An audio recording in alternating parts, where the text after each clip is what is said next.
गुगा नवमी या गोगा नवमी। जन्माष्टमी के अगले दिन की सुबह के समय गुगा नवमी मनाई जाती है, अर्थात भाद्रपद माह की कृष्ण पक्ष की नवमी को इसे मनाया जाता है। गोगा जी राजस्थान के लोक देवता हैं, जिन्हें जहांवीर गोगा जी के नाम से भी जाना जाता है। इस दिन श्री जहांवीर गोगा जी का जन्म उत्सव बड़े ही हर्षोल्लास से मनाया जाता है।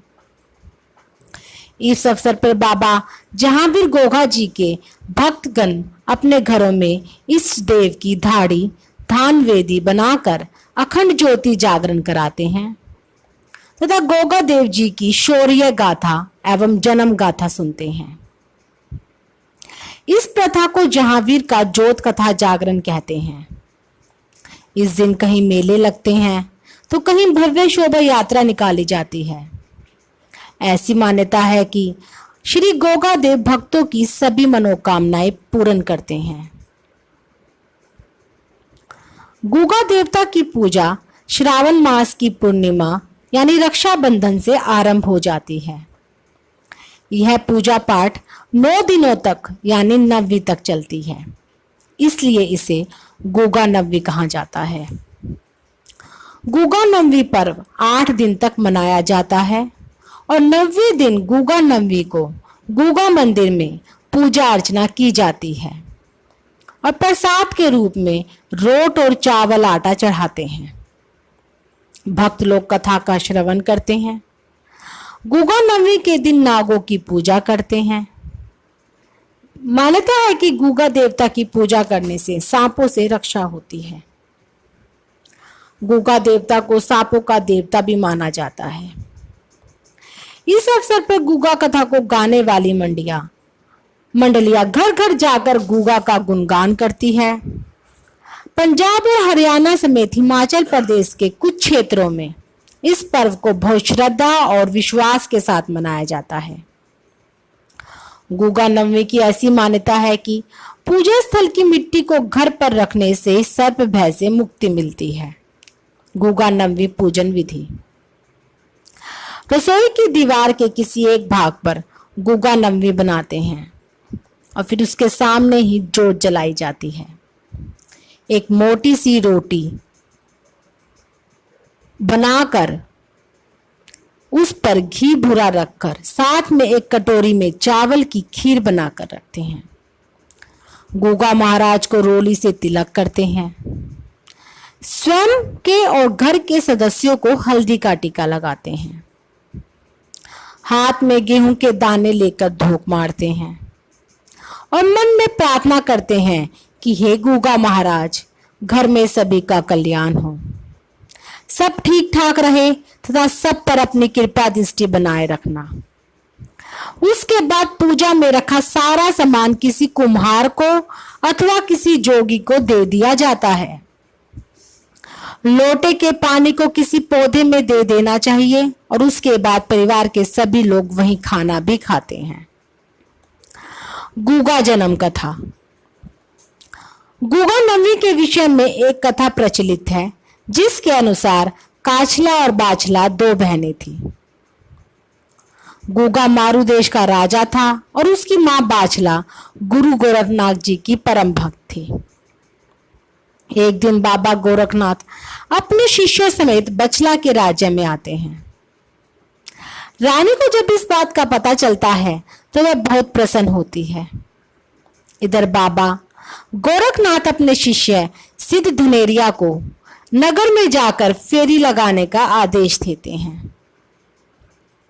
गुरु का आदेश पाकर शिष्य नगर में भिक्षाटन करने के लिए निकल पड़ता है। भिक्षा मांगते हुए वह राजमहल में जा पहुंचता है तो रानी को योगी बहुत सारा धन प्रदान करती है, लेकिन शिष्य वह लेने से मना कर देता है और थोड़ा सा अनाज मांगता है। रानी अपने अहंकारवश उससे कहती है कि राजमहल के गोदामों में तो अनाज का भंडार लगा हुआ है, तुम इस अनाज को किस में ले जाना चाहोगे? तो योगी शिष्य अपना भिक्षा पात्र आगे बढ़ा देता है। आश्चर्यजनक रूप से सारा अनाज उसके भिक्षा पात्र में समा जाता है और राज्य का गोदाम खाली हो जाता है, किंतु योगी का पात्र भरता ही नहीं। जब रानी उन योगी जन से शक्ति के समक्ष नतमस्तक हो जाती है और उनसे क्षमा याचना की गुहार लगाती है, रानी योगी के समक्ष अपने दुख को व्यक्त करती है और अपनी कोई संतान न होने का दुख बताती है। शिष्य योगी रानी को अपने गुरु से मिलाने को कहता है, जिससे उसे पुत्र प्राप्ति का वरदान प्राप्त हो सकता है। गुरु गोरखनाथ जी ने सुबह आने को कहा कि सुबह मैं तुझे फल दूंगा। माता ने आकर सारी कथा राजा को सुनाई। उसकी बहन काचला सुन रही थी। माता काचला सुबह माता वाचला के वस्त्र पहनकर गुरु गोरखनाथ जी के डेरे चली गई और फल ले आई। उस फल से 2 जोड़े बच्चे पैदा हुए, जिन्हें जोड़े पीर भी कहा जाता है। जब माता बाचला गई तो गुरु गोरखनाथ जी सारी बात समझ गए और ईश्वर से कहा कि मेरा वचन खाली न जाए, इसलिए मुझे फल देना है। एक बलिरू चाहिए जो ईश्वर से राजे जन्मेजय की रूह मांगे। जब वो उस रूह को ले जा रहे थे तो वासुकीनाग पहरा दे रहे थे, जो कि ईश्वर के द्वारपाल हैं। वहां जब नाग ने कहा हमें भी दिखाओ क्या ले जा रहे हो, तो जैसे ही गुरु गोरखनाथ जी ने मुट्ठी खोली तो नाग ने सोचा इसने तो हमारे कई कुल नष्ट कर दिए। अगर यह धरती पर चला गया तो न जाने क्या करेगा, और रूह को निगल लिया। उस समय वाल्मीकि जो सफाई का काम करते थे वो पीछे खड़ा होकर देख रहा था और उसने झाड़ू से उस नाग पर वार किया। रूह गुरु गोरखनाथ जी के हाथ में फिर से आ गई तो गुरु गोरखनाथ जी ने उसे वरदान दिया कि गूगे की कथा तुम्हारे खानदान के लोग गाएंगे। तब से हर वाल्मीकि गूगा को पूछता है। गोरखनाथ रानी को फल प्रदान करते हैं और आशीर्वाद देते हैं कि उसका पुत्र वीर तथा नागों को वश में करने वाला तथा सिद्धों का शिरोमणि होगा। इस प्रकार रानी को पुत्र रत्न की प्राप्ति होती है। उस बालक का नाम गूगा रखा जाता है। गूगे का जन्म राजपूत खानदान में हुआ। उसके जन्म के कुछ दिन बाद ही उसके पिता का स्वर्गवास हो गया। गूगा जी हर रोज नाग बांबी पर जाते और नाग निकाल कर मारते रहते और शाहकंडी जिसे नागों के स्थान के रूप में पूजा जाता है वहां चादर लेकर सो जाते। इस तरह बचपन से जवानी तक की उम्र पार कर ली। कुछ समय पश्चात जब गूगा के विवाह के लिए गोड़ बंगाल के राजा मालप की बेटी सुरियल को चुना गया और वो पंडित जब आया तो उसने गूगे का पता पूछा तो लोगों ने उसे बताया कि उसमें एक ओलो है, मतलब एक आदत है। वो शाहकंडी जाकर नागों को मारता रहता है, जबकि बंगाल के राजा नाग वंश के थे। राजा ने अपनी बेटी की शादी गूगा से करवाने से मना कर दिया। नाग घुमेर माता सलियर का मामा था। वो पंडित गूंगे के भाइयों को रिश्ता कराया और गूंगे को यह बात अच्छी न लगी। इस बात से दुखी गूगा अपने गुरु गोरखनाथ जी के पास जाता है और उन्हें सारी घटना बताता है। बाबा गोरखनाथ ने अपने शिष्य को दुखी देखकर उसकी सहायता हेतु पताल में गए। गोरखनाथ जी ने तक्षक नाग से कहा कि गूंगे की मांग वापस लानी है। तक्षक नाग ब्राह्मण का रूप लेकर बंगाल पहुंच गया। उस समय माता सलियर अपने सखियों के साथ बाग की सैर को गई थी। तक्षक नाग फूल का रूप लेकर पीठ पर लटक गया और माता सलियर को डस लिया।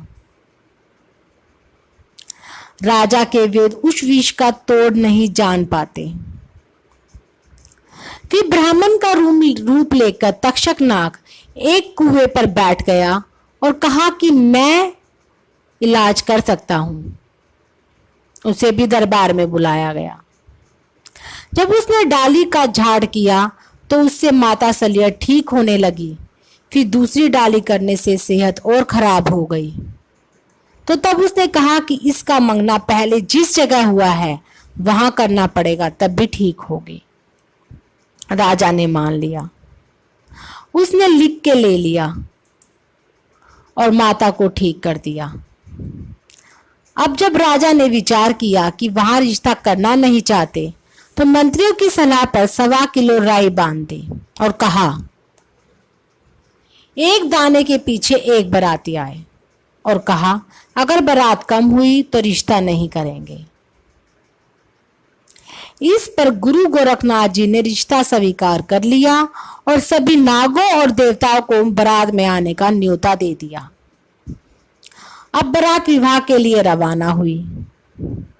काले बाग में डेरे लगा लिए तो वहां के राजा ने बारात को भगाने के लिए बहुत प्रयत्न किए, लेकिन गुरु गोरखनाथ जी के आगे उनका कोई जादू नहीं चला और शादी कर वापस आ गए। जब बारात शहर के बाहर थी तो गूगो के भाइयों ने हमला कर दिया, जो गुरु गोरखनाथ के दिए हुए फल थे। उन्हें जीतना भी आसान नहीं था। युद्ध हुआ तो गूगे ने उनके सिर काट दिए। बारात घर आ गई तो माता को जब इसका पता लगा कि इसने अपने भाइयों को मार दिया, तो उसकी मासी के पुत्र थे, तो गूगी को श्राप दे दिया कि तुझे इस शहर का अंजल हराम है। गूगा जी धरती माता को कहने लगे, मुझे अपनी शरण में ले लो। धरती माता ने कहा, मैं सिर्फ मुसलमान को अपने में समाने की इजाजत देती हूँ। गूगा जी पहले कलम सीख कर आओ। तो गूगा जी ख्वाजा रतन हाजी भटिंडे जाकर मुरीद बने, जहां पीर के नाम से मशहूर हुए और माता धरती में समा गए। बागड़ राजस्थान में आज भी गूगा माड़ी पर बहुत भारी मेला लगता है, जहां गूगा जी समाये थे।